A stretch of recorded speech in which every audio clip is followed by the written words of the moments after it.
Control C control V মানে copy paste. BPL champion Fortune বরিশালকে প্রায় পুরোপুরি কপি করল ডিপিএল এর দল Mohammedan sporting club.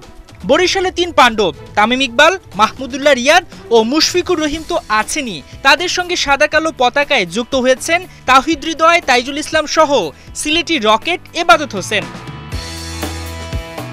Cable ক্রিকেটারদেরই ভেড়ায়নি Mohammedan, বরিশালকে back to back শিরোপা এনে দেয়া দেশীয় কোচ মিজানুর রহমান বাবুলের উপরও ভরসা রেখেছে দলটি। হেড কোচ হিসেবে তাকেই বেছে নিয়েছে ঢাকার ঐতিহ্যবাহী ক্লাবটি। বিপিএল ড্রাফট থেকে চ্যাম্পিয়ন দল গড়ে ঠিকই শিরোপা ছিনিয়ে এনেছিল বরিশাল। ডিপিএল দল বদলেও নামে ভারে বেশ শক্তিশালী দল গড়েছে মোহামেডান। তবে কি সাদা কালোরাও শিরোপার দাবিদার?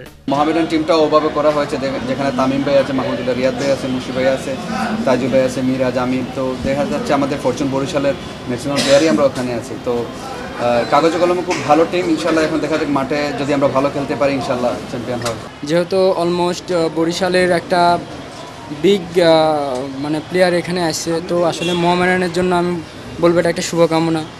আর যেহেতু টিম ভালো হয়েছে আর প্রত্যেকটা প্লেয়ারের কনফিডেন্স লেভেলটাও ভালো আছে, তো আশা করি একটা ভালো কিছু রেজাল্ট আশা করি। দলে রয়েছে একাধিক তারকা ও অভিজ্ঞ ক্রিকেটার। তামিম, রিয়াদ, মুশফিক যেখানে বড় নাম, তাদের অভিজ্ঞতা আর পারফরমেন্সে গেল আসরে চ্যাম্পিয়ন না হওয়ার ক্ষুধা মেটাবে মোহামেডান, এমনটাই প্রত্যাশা করছেন দলটির এই কর্তা।